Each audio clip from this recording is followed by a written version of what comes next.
Mesdames et messieurs, bonjour ou bonsoir, tout dépend de l'heure à laquelle vous écoutez cette vidéo chez vous. Je m'appelle Michel Biemton, journaliste web camerounais, et merci de faire confiance à cette chaîne YouTube de l'engagement sociopolitique. Bienvenue à cette causerie citoyenne sur l'actualité camerounaise et africaine.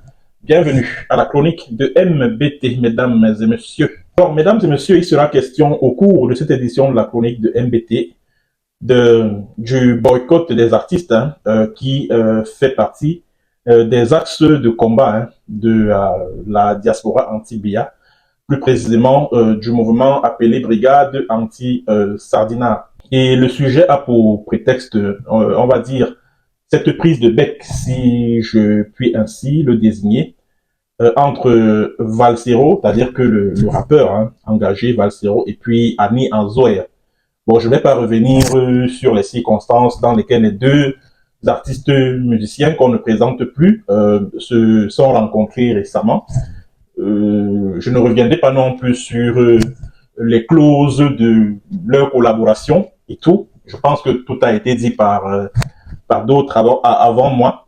Cependant, j'aimerais faire un bref rappel sur ce qui a conduit à ce que la diaspora combattante décide de boycotter l'artiste Annie Anzoer ainsi que tous ceux qui seront surpris en train d'offrir une prestation, au palais présidentiel d'Etoudi et à la gloire soit de Paul Biya, soit de Chantal Biya. En effet, tout part de la prestation qu'a offerte l'artiste Annie Anzoer dans le cadre des activités de Synergie africaine, une ONG que dirige la première dame du Cameroun, Chantal Biya. Et cette apparition de l'artiste Annie Anzoer lors de cet événement-là a poussé l'artiste Valsero, bon, dans le cadre de sa clinique, c'est les podcasts qu'il fait sur YouTube et puis sur Facebook, d'exprimer sa déception, oui, par rapport au fait que Annie Anzoer se soit retrouvée en train de prester dans le cadre d'un événement ou des activités organisées par l'épouse du dictateur camerounais Paul Biya. Et après cette sortie de Valsero, Annie Anzoer a été obligée de réagir en disant que voilà, nous étions ensemble récemment dans le cadre d'une collaboration, des concerts à donner en Europe, en France, en Belgique. Bon, si tu m'avais payé mon cachet, je ne serais pas allé prester, devant la première dame et tout. Bon, c'est ça qui a donc déclenché le courroux des membres de la base qui ont décidé donc de boycotter les artistes musiciens qui offriront des prestations à la gloire du couple présidentiel, à la gloire de Paul Biya, à la gloire de Chantal Biya. Bon, moi, je vais donner mon point de vue. Je vais donner mon humble point de vue par rapport à cette campagne qui consiste à boycotter, c'est-à-dire qu'on parle là de boycott actif au niveau de la diaspora, des artistes qui sont soupçonnés d'être proches du régime de Paul Biya. Bon, moi, ce que je vais en dire tout de suite, c'est que cela ne sert strictement à rien. Cela ne sert strictement à rien de décider de priver les artistes d'opportunités leur permettant de trouver leur pain quotidien. Ça ne sert absolument à rien. Parce qu'il me semble que la lutte que nous menons en diaspora a pour cible les dirigeants camerounais, parce que ce sont ces dirigeants-là qui affament le peuple, ce sont ces dirigeants-là qui terrorisent le peuple, qui torturent le peuple, qui martyrisent le peuple. Alors ce sont ces dirigeants-là, ainsi que leurs descendants, qui sont nos cibles. Ce ne sont pas les pauvres artistes qui n'ont pas de droit d'auteur. Nous savons tous que le droit d'auteur au Cameroun là, est complètement désorganisé. Donc il n'y a aucune politique culturelle au Cameroun, du moins depuis que Paul Biya est au pouvoir. Il n'y a pas de salle de spectacle. Bref, il n'y a aucune initiative en faveur des artistes. Parfois, quand il y a des grands événements qui sont sponsorisés par des grosses firmes internationales au Cameroun, c'est toujours les étrangers, qu'on paye des gros cachets. Pendant ce temps, les artistes camerounais n'ont pratiquement rien. Donc la situation de l'artiste au Cameroun est connue de tout le monde, est connue y compris de nous qui nous battons pour le changement au Cameroun. Alors le fait pour nous de décider comme ça, d'interdire aux artistes musiciens de trouver de quoi payer leur loyer, de quoi payer leurs factures, de quoi se nourrir. Enfin, vraiment, moi, je trouve que c'est pas une très très bonne idée. Hein. C'est pas une bien meilleure idée que de décider de les boycotter au niveau de la diaspora. C'est pas une bonne idée. En tout cas, moi, en ce qui me concerne, moi, je n'ai jamais été d'accord avec une telle initiative. Jamais. Si nous décidons de nous battre pour le changement au Cameroun, si nous décidons de nous battre pour que le régime des Biya tombe, alors il faut que, c'est-à-dire que si nous reconnaissons, si nous admettons que le Cameroun est un pays de dictature, alors pourquoi ne pas comprendre ces artistes-là? Ils sont obligés de composer avec le régime des Biya juste pour survivre. Nous n'allons pas les pousser à devenir, je sais pas moi, à devenir des frondeurs, à devenir des artistes engagés. Parce que si Annie Anzouer était une artiste engagée, si se serait retrouvée à un événement organisé par Chantal Biya, alors là, ça poserait problème. Ça poserait problème. Or, Annie Anzouer n'est pas une artiste engagée. C'est une dame qui est dans la musique depuis des décennies aujourd'hui, depuis la fin des années 80. Annie Anzouer est dans la musique. Alors, vous pensez que moi, Michel Bienton, moi qui suis vachement opposé à ce régime criminel de Paul et dictatorial de Paul Biya, vous pensez que moi, je peux me sentir mal de voir Annie Anzouer en pleine prestation au cours d'un événement organisé par Chantal Biya? Vous pensez que moi, ça peut me faire... vous pensez que moi, ça peut me ronger de voir Annie Anzouer prester à un événement organisé par la première étape? Ça ne me fait ni chaud ni froid. Parce que j'estime que c'est tout à fait normal. C'est tout à fait normal. Et si Chantal Biya n'avait pas convié Annie Anzouer, elle aurait convié un autre artiste. Attends, mais qu'est-ce que nous voulons finalement? Que tous les artistes camerounais là décident de ne plus... Mais à la fin, qu'est-ce que nous voulons? Que tous les artistes camerounais deviennent, on va dire, des opposants au régime? Non. Si nous sommes là pour nous battre pour la démocratie, pour le respect des droits de tout un chacun, et bien qu'on laisse le choix à ces artistes-là de prester là où bon leur semble. Et chez qui ils veulent.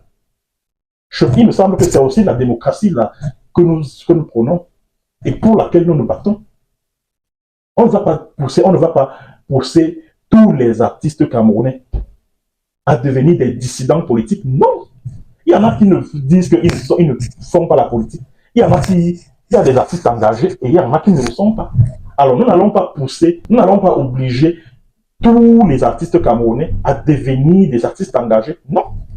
Nous n'allons pas pousser tous les artistes camerounais à boycotter les activités du couple présidentiel. C'est leur choix à eux. Ils ont fait leur choix et nous devons respecter ce choix. Annie Anzouer a fait le choix d'aller chanter à un événement organisé par Chantal Biya. C'est son choix. Tout comme André-Marie Talla, l'année dernière, a presté lors de Hilton Hotel devant la première dame. Lors de, je crois, la journée internationale de la femme. On a également vu dans un lointain passé Karès Fotso presté devant la Chantal Biya. Pourquoi ce n'est que Annie Anzouer qui subit les foudres du boycott? Pourquoi pas André-Marie Talla? Pourquoi pas Karès Fotso? Pourquoi? Pour quelle raison? Pourquoi? Vous savez, je l'ai dit ici la dernière fois, cette résistance en diaspora souffre d'une énorme carence en culture politique. C'est-à-dire que il y a ce qu'on appelle dans cette résistance en diaspora là, parce que moi je ne vais pas mâcher mes mots, je ne vais pas mâcher mes mots. Dans cette résistance en diaspora là, il y a ce qu'on appelle le manque de culture politique. La plupart de ceux qui ont décidé de boycotter les artistes là sont des soutiens à Maurice Kamto. Or, Maurice Kamto, lui, il dit qu'il veut le changement dans la paix. Il parle les urnes. Qui veut le changement dans la paix? Est-ce que le fait de boycotter les artistes, est-ce que le fait d'aller perturber les événements auxquels participeront les artistes qui auraient presté au cours d'événements organisés, soit par Paul Biya, soit par son épouse, est-ce que le fait d'aller perturber ces événements-là organisés par les promoteurs de spectacles en Europe, est-ce que cela participerait du changement dans la paix que prône Maurice Kamto? Est-ce que ceux qui promettent de boycotter les artistes musiciens là ne se rendent pas compte du mal qu'ils font à Maurice Kamto sur le plan politique? Est-ce que le fait d'aller boycotter les artistes musiciens ne participe pas de rendre Maurice Kamto impopulaire? Parce que les spin doctors, les communicants du régime de Paul Biya, associent la brigade anti-Sardina à Maurice Kamto. Parce que les membres de cette brigade anti-Sardina ne cachent pas leur soutien, ne cachent pas leur proximité avec Maurice Kamto. Parce que le leitmotiv de leur combat, c'est de placer Maurice Kamto au pouvoir. Et quand je disais ici la dernière fois que c'est-à-dire qu'un mouvement citoyen ne saurait avoir pour philosophie de combat l'arrivée d'un homme politique au pouvoir. Je le disais ici la dernière fois. On ne saurait mener une lutte pour le changement au Cameroun en faisant d'un homme politique la tête de proue de cette lutte-là. C'est impossible, ça ne peut pas marcher. Ça ne peut pas marcher. Ça ne peut pas marcher. Parce que je l'ai dit ici la dernière fois, le seul et unique problème de la lutte pour le changement au Cameroun, le seul et unique problème de la lutte pour la chute du régime de Paul Biya, c'est le fait pour certaines personnes au sein de cette lutte d'avoir juré que tant que ce n'est pas Kamto qui arrive au pouvoir après la chute de Paul Biya, c'est que c'est zéro. C'est ça qui plombe la lutte pour le changement en diaspora. N'allez pas chercher loin. C'est ça, la kantoisation de la lutte pour le changement. Pourtant, il y a plein de combattants en diaspora qui militent pour le changement, qui sont véritablement engagés pour que le régime de Biya tombe. Et ils ne sont pas des pro-Kamto. Ils ne sont pas des pro-Kamto. Curieusement, ceux qui sont au centre de cette lutte pour le changement-là et qui ne jurent que par Kamto, ils considèrent ces derniers comme étant des traîtres, comme étant des infiltrés, comme étant des agents doubles. Donc, juste parce que tu ne soutiens pas Maurice Kamto, on va te taxer d'agent double ou de quelqu'un qui veut déjà rentrer au pays, ou on va te dire comment tu es un agent de la DGRE, que les cabinets noirs sont déjà en train de te monter pour décourager le peuple combattant et tout et tout. Bref, la lutte pour le changement au Cameroun a été confiée à un homme politique et c'est ça qui est dangereux parce que nous connaissons tous les hommes politiques du Cameroun. Ils sont particulièrement ondoyants et divers.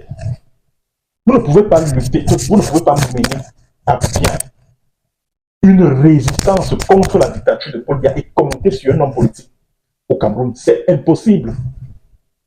C'est impossible. Bon, voilà maintenant Kamto, qui dit que lui, il prône le changement dans la paix. Mais vous voyez des militants d'un mouvement citoyen en diaspora qui disent qu'ils vont boycotter les artistes, y compris par la violence. Ça a quel sens? Ça n'a pas de sens. Ça n'a pas, au contraire, vous mettez même, vous êtes en train de dresser le peuple camerounais contre ce leader que vous prétendez combattre là. Vous dressez parce que quand vous attaquez aux artistes,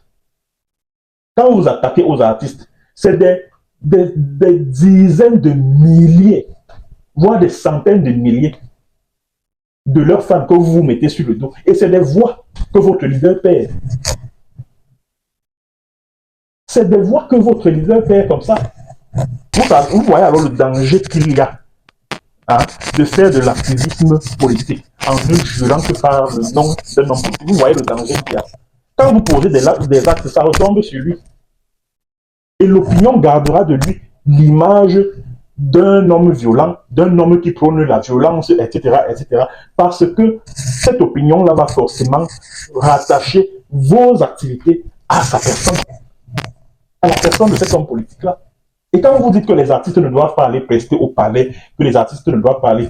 Ah, donc quand c'est Maurice Kamto qui se rend au palais présidentiel et tout, vous dites que non, vraiment, le palais présidentiel, c'est le palais de tous les Camerounais, vraiment. Ah, ceci, le palais présidentiel, c'est le palais de tous les Camerounais. Mais quand ce sont les autres Camerounais qui y vont pour des prestations, pour rendre un service, vous dites que non, vraiment, c'est qu'ils sont des sardinats, c'est qu'ils sont des soutiens au régime, etc., etc. Mais finalement, À un moment donné, il faut être cohérent envers soi-même. Et je me rappelle quand Maurice Kamto a été surpris en train de se rendre au palais. On est venu, oui, l'affaire Bakassi, machin. Je n'ai jamais été convaincu par cette version-là. Jamais. Je n'ai jamais été convaincu qu'il allait rencontrer le président pour l'informer de la situation à Bakassi. Mais l'affaire Bakassi est finie depuis 2002. Le verdict a été rendu en 2002. Les accords ont été signés en 2006. Et depuis 2008, Bakassi est camerounaise. Le dossier Bakassi est bouclé depuis. Que non, il allait rencontrer le président pour l'informer de la situation à Bakassi. Il est devenu quoi? Un agent il y a les services de renseignement qui sont là, il y a la DGRE qui est là, il y a la CEMIL qui est là. La CEMIL peut bien informer le chef de l'État sur la situation sécuritaire à Bakassi. Maurice Kamto, c'est un juriste, c'est-à-dire que c'est un avocat. Son rôle s'est achevé le 10 octobre, je crois, 2002, lors du prononcé du verdict. C'est là où son rôle s'est arrêté. Et Paul Biya l'a nommé ministre délégué le 8 décembre 2004. Et puis, il allait représenter le Cameroun lors de la signature des accords et tout, de rétrocession de Bakassi par le Nigeria au Cameroun. Et depuis 2008, Bakassi est camerounaise. Et ça s'arrête là. Bon, maintenant, s'il y a des questions, s'il y a des problèmes de sécurité dans cette presqu'île-là et tout, ça, c'est le travail des services secrets, des services de renseignement, qui doivent remonter les informations jusqu'à l'attention du chef de l'État. Le rôle de Kamto là-dedans, c'est lequel? Je me rappelle, fin décembre 2002, là, ces partisans sont venus nous convaincre, c'est-à-dire qu'ils se sont battus corps et âme pour nous convaincre de ce que non, vraiment, que c'est tout à fait normal que Kamto se retrouve au palais présidentiel des Tutsis, vraiment parce que Bakassi est monté, Bakassi. Non, non, non, non, non. Jusqu'à présent, moi, bien, je ne suis pas convaincu par cette version-là. Je ne suis pas convaincu. Maurice Kamto était au palais présidentiel pour bien autre chose que ça. Pour bien autre chose. Donc Maurice Kamto, lui, il a le droit d'aller au palais. Et les artistes, eux, ils n'ont pas le droit. En vertu de quoi? Si vous voulez boycotter les artistes camerounais, boycotter tous les artistes camerounais qui offrent des prestations à la première dame du Cameroun ou lors des événements organisés par cette dernière. Il ne faut pas que le boycott soit à tête chercheuse. D'abord, je suis contre cette histoire de boycott-là. Parce que les artistes camerounais, les artistes camerounais ne sont pas nos cibles. Nos cibles, ce sont les dirigeants camerounais. Ces dirigeants-là qui président aux destinées de la nation. Ces dirigeants-là à qui nous avons confié la charge de gérer l'argent de nos impôts, d'assurer notre bien-être, de construire des hôpitaux, de construire des écoles, de construire des routes, pour qu'il n'y ait plus d'accidents, ou pour qu'il y ait de moins en moins d'accidents sur nos routes.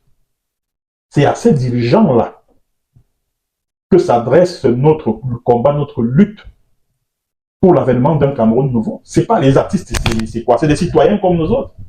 Ils sont aussi les victimes de ce système mafieux, comme nous. Pourquoi s'attaquer à eux? Pourquoi?